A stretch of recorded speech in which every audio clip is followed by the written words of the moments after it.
So this one super famous pressing technique absolutely ruined both of my shoulders. Now, before I go ahead and share this famous pressing technique that every single one of you will be aware of, it's important to understand that this was my personal experience, and it may not be the same for you.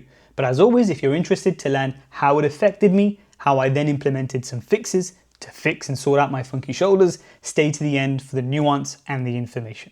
Now, this super famous pressing technique that I'm referring to, and you know what I'm about to say, is about pinching your shoulder blades down and back before practically any pressing exercise in the gym, be it a dumbbell press, a machine press, and so on.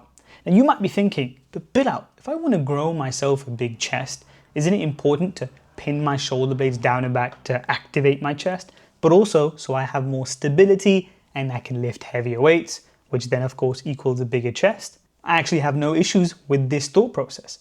But you might be overlooking one key thing, or a couple of key things that I'm about to share. How it affected me, I'm going to mention, and how I implemented fixes based on how it affected me. I'm going to go through those too. So let's get into it. Okay, so the first thing that you might be overlooking is the very important relationship that our shoulder blade and this long upper arm bone have. So they have a symbiotic relationship.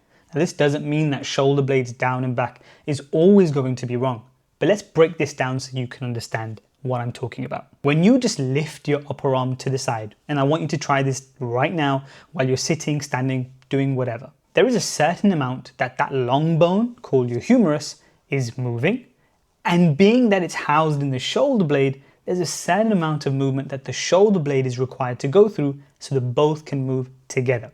And as a result, we get this nice, lovely relationship between upper arm bone and the shoulder blade that gives us those important movements. And we're going to use this in a bunch of exercises. Your pull-ups, your lat pull-downs, any type of pressing or pulling movement, depending on the degree of shoulder movement. And it's actually very interesting that when I have clients that come to me with shoulder issues, Bilal, I feel a little bit of a pinching pain here, or the front of my shoulder feels really achy.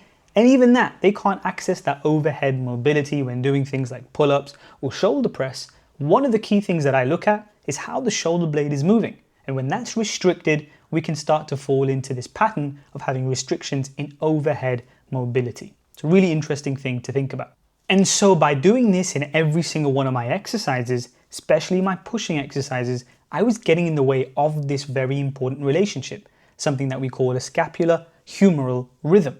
Both of them working in tandem to produce that really important shoulder movement. Now, to further add to this mess that I was creating for myself, I was doing this technique or upholding this technique on all of my pulling exercises as well. Exaggerating this shoulders back and down or down and back, however which way you want to say it, and being so stiff with my shoulder blades, thinking it was better for trying to build more muscle, or at least feeling the muscles that I wanted to work. Now, if you tend to do something a lot in the gym, you tend to get really good at it. So I was really good at being that person who would do everything with his shoulders pinned down and back. And this kind of became my resting posture. Lo and behold. Now what I was losing in the process is that ability of my shoulder to move smoothly together. And it was affecting my ability to do other movements in the gym, especially my overhead movements. And I remember clearly feeling so restricted in doing things like pull-ups, lat pull-downs, and any type of pressing like a landmine exercise. Point number 2, when it comes to pinching your shoulder blades down and back, depending how far back you go, it's not actually down anymore. And if you look at the videos that I'm going to put up on the screen, you'll see what I'm talking about. Essentially, when the shoulder blades come together, call it retraction, there's going to be this slight elevation or upward rotation of the shoulder blades. And it just so happens that the muscles responsible for that slight shrugging or elevation of the shoulder blades is your upper traps.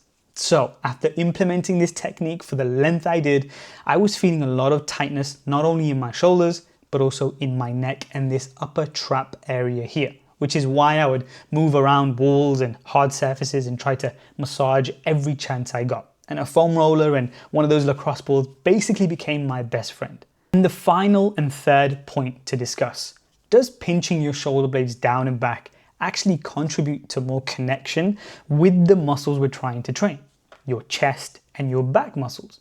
Now, especially for when you're doing your rowing exercises, your chest supported rows, horizontal rows, or even your lat pull downs, we want the shoulder blades to move. So sticking them in one position doesn't actually help because it gets in the way of what this upper arm wants to do, especially for when we're trying to build things like our lats or our upper back muscles. Of course, we don't want to get an exaggerated technique and adopt that you can see here on the screen where we're wildly moving our shoulder blades up and down. But the point being that some movement in the shoulder blade allows these muscles to lengthen and shorten properly, which is exactly what we want when we're trying to build these muscles in the gym, which I know you want to do. So now you understand how that famous technique affected me, not only leading to tight shoulders, but tight neck muscles and even a very tight upper back. But what then did I do to fix that and get my shoulders feeling good again, relieving the tightness in this area without foam rolling all the time and relaxing my upper back? Let's get into 3 simple fixes and break it down. Step 1, learning to move your shoulder blades again, especially in your pressing exercises. The biggest bang for your buck is going to come from simply changing your technique, not a mobility exercise or a stretch or a flexibility exercise. So all you need to do is go into your bench pressing technique without pinching your shoulder blades down and back. Lay down on the bench as normal and then allow your shoulders to move freely. As you come down with the dumbbells, as you see here, I'm going to allow my shoulders to sit back and allow my shoulder to move into extension, as you call it. Then once I'm pressing, I'm not leaving my shoulder blades pinned back and down. I'm allowing them to reach ever so slightly without making it excessive or getting in the way of the technique.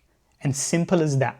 And second thing here that I would do is if you're experiencing a lot of tightness in that lower back area because you're so used to arching all the time, is simply by elevating your feet, you can get a lot of relief in that area.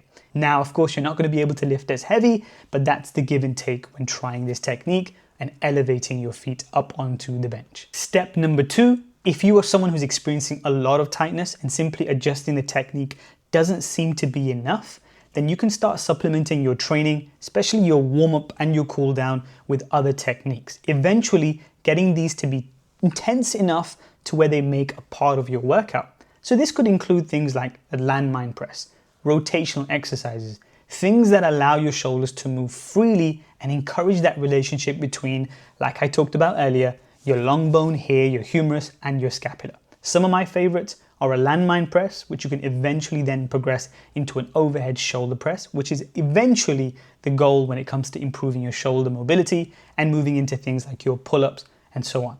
We have cable rotational presses. I absolutely love this one for just improving the ability to reach your shoulder blade and improve rotation of your upper body. You're looking at those exercises and you're thinking, Bilal, that's a little bit too complicated for where I am right now. Look at the link in my description. I have a simple mobility guide with an upper body section that can help introduce you to some exercises that improve that relationship between your upper arm bone and your shoulder blade, improving your scapular humeral rhythm with certain progressions that you can move into. And I'll break that down in future videos so you can take benefit from that. So to summarize, pinching your shoulder blades down and back might not be a problem for every single one of you. And neither do I think it's a bad cue in and of itself. For the right person, for the right client, it can actually work really, really well. In my experience of working for 6 years now as a PT and training my clients in person, with a lot of them having shoulder mobility issues, this small change of not pinning your shoulder blades down and back has proven to help them so much in alleviating tightness, improving shoulder mobility, and actually helping them get stronger in their bench press. So this video really isn't about alienating one technique over the rest of them and saying this is right for everyone. It's actually more about this technique might not be the right one for you, and it's up to you to try and find what fits you better. But if you're an individual who has felt like with pressing, pinching your shoulder blades down and back all the time, you've experienced neck tightness, trap tightness, upper back knots, and tightness that you just want to always massage out, then this might be your sign to let those shoulder blades move freely. And if you want access to some simpler exercises to start off with, just a reminder, click the link in the description and go and download my mobility guide. There are bonus upper and lower body sections in there, but the upper body section might be a perfect start for you. And until next time, I'll see you on the next health, mobility, strength video.